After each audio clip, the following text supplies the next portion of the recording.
Hey, what's up you guys? It's Dorothy and welcome back to my channel. If you are new here, thank you for stopping by. Don't forget to give this video a big thumbs up. Comment down below what you want to see in the future.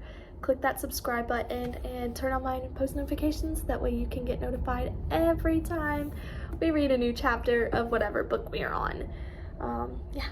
Today we are going to go into chapter 35 of A Good Girl's Guide to Murder, and I don't think this one will have to be 2 chapters in one because it is kind of a long chapter, so let's get right into this. This video may contain foul language and sensitive topics. If you do not wish to continue, please click off of the video now.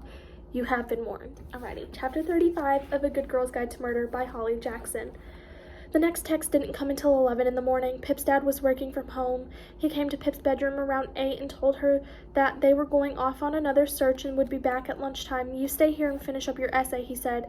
"Leave Barney to us." Pip nodded. She was relieved in a way. She didn't think she could walk alongside her family, calling out his name, knowing that Barney wasn't there to be found, because he wasn't lost. He was taken by Andy Bell's killer. There wasn't time to waste, hating herself, asking why she hadn't listened to the threats, why she'd been stupid enough to think herself invincible. She just had to get Barney back, and that was all that mattered. Her family had been gone for a couple of hours when her phone went off, making her flinch.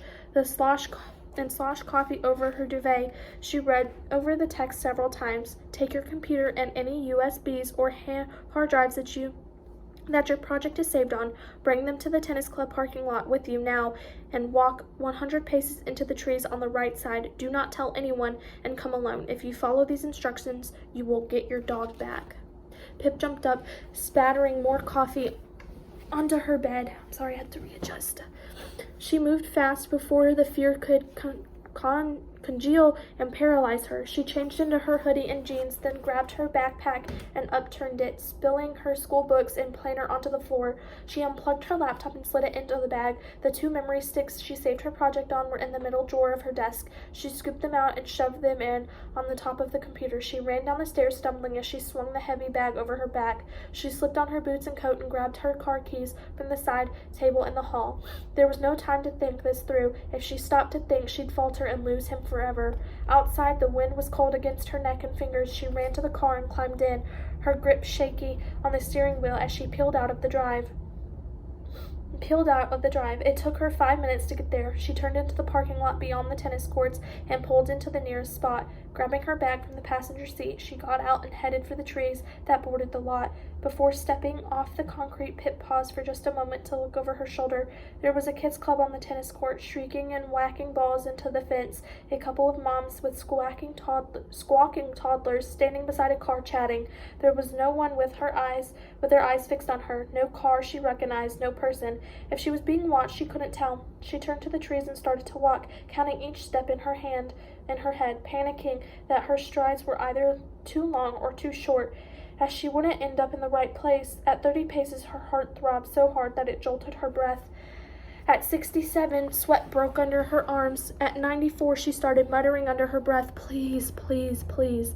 Then she stopped, 100 steps into the trees, and she waited. There was nothing around her, nothing but the shade of half-bare trees and leaves from red to pale yellow covering the mud. A long, high whistling sounded above her. She looked up to watch a bird fly over a sharp outline against the gray sun. Then she was alone again. There was almost a full minute later than her phone buzzed from her pocket, and fumbling, she pulled it out and looked down at the screen. "Destroy everything and leave it there. Do not tell anyone what you know. No more questions about Andy. This is finished now." Pip's eyes flickered over the words. She forced a deep breath and put away the phone. Her skin seared under the gaze of the killer's eyes watching her from somewhere unseen. On her knees, she slid her backpack to the ground and took out the laptop and the 2 memory sticks. She laid them out on the autumn leaves and opened up the laptop lid. She got to her feet, and as her eyes filled and the world blurred, she stamped down on the first memory stick with her boot heel. On the one side of the plastic casing broke and sprang away. She stamped again and turned her left boot onto the other stick, jumping on them both as their parts splintered off. Then she turned to her laptop, the glittering screen with dim sunlight. She watched her reflection in the glass as she drew up her leg and kicked out. The screen flattened over its hinge, a large crack webbed across it. The first tear dropped to her chin as she hit it again at the keyboard this time. Letters came away from her boots, scattering into the mud. She scampered right through the glass on the screen into the metal casing. She jumped and jumped again, tears chasing each other as they snaked down her cheeks. The metal around the keyboard was cracked now, showing the motherboard and the cooling fan below. The green circuit board snapped to pieces beneath her heel, and the little fan served and flew away. She jumped again and stumbled on the mangled machine, falling back into the brittle leaves. She let herself cry there for a few moments. Then she sat upright and picked up the laptop, its broken screen hanging limply from one hinge, and hurled it against the trunk of the nearest tree. With another thud, it came to a rest on the ground in pieces, lying dead among the roots. Pip sat coughing, waiting for the air to return to her, her face stinging from the salt. What was she supposed to do now? She'd done everything they asked. Was Barney about to be released to her? She should wait and see. Wait for another message. She called his name. More than half an hour passed. Nothing. No message, no Barney, no sound of anyone but the faint screams of kids on the tennis court. Pip pushed up to unsteady the feet and picked up her empty backpack. She walked away, one last lingering look back at the destroyed machine. "Where'd you go?" her dad said when she let herself back into the house. Pip had sat in the car for a while in the parking lot to let her red eyes settle before she returned home. "I couldn't concentrate here," she said quietly, "so I went to do my work at the cafe." He nodded. "Sometimes a change of scenery is good." "But Dad," she hated the lie that was about to come from her mouth. "Something happened. I don't know how.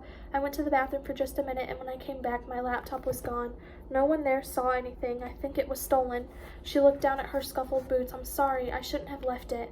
Her dad shushed her and folded her into a hug, one she really, really needed. "Don't worry," he said. "Things are not important. They are replaceable. I only care that you are okay." "I'm okay," she said. "Any sign this morning?" "None yet, but Josh and Mom are going back out this afternoon, and I'm going to call the local shelters. We'll get him back."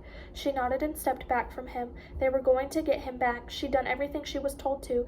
That was the deal. She wished she could say something to her family, take some of the worry out of their faces, but she couldn't.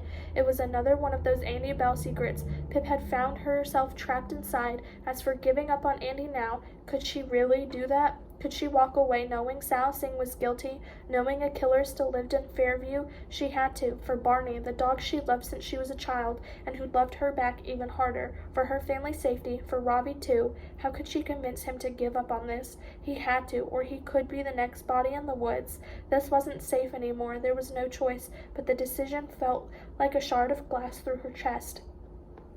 It cracked every time she breathed. Pip was upstairs at her desk, on a sheet of paper with personal essays scribbled on the top, at 4 different beginnings crossed out. The day had grown dark and blustery when someone knocked on their door. "Yep," she said, spinning to the desk chair. Her dad came in and closed the door behind him. "You working hard, Pickle?" She nodded. He walked over and leaned against her desk, his legs crossed out in front of him. "Listen, Pip," he said gently. "Someone just found Barney." Pip's breath stuck halfway down her throat. "Why don't you look happy?"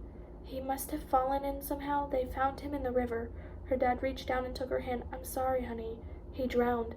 Pip wheeled away from him, shaking her head. "No," she said. "He couldn't have. That's not what. No, he can't be." "I'm sorry, Pip," he said, bottom lip trembling. "Barney died. We're going to bury him tomorrow in the backyard." "No, he can't be." Pip jumped to her feet now, pushing her dad away as he stepped forward to hug her. "No, he isn't dead. That's not fair," she cried. "Now I'm crying. They killed a dog."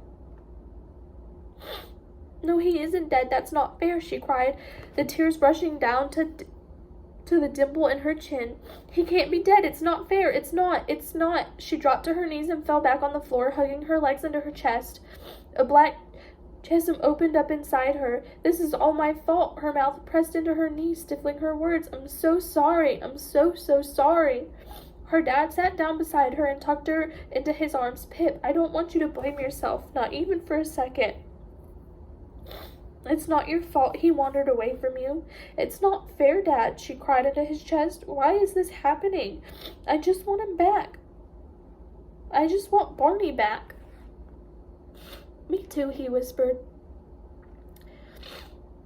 They sat that way for a long time on her bedroom floor, crying together. Pip didn't even hear when her mom and Josh came into the room. She didn't know they were there until they fitted themselves in.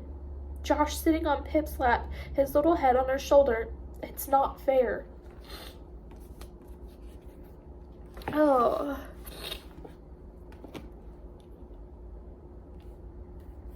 I'm in tears. I hate seeing animals die or reading about animals dying, especially when it comes to dogs, because you know I have 2 dogs, so that one was a little hard. But that was the end of chapter 35. I will see you guys in the next video for chapter 36. Bye.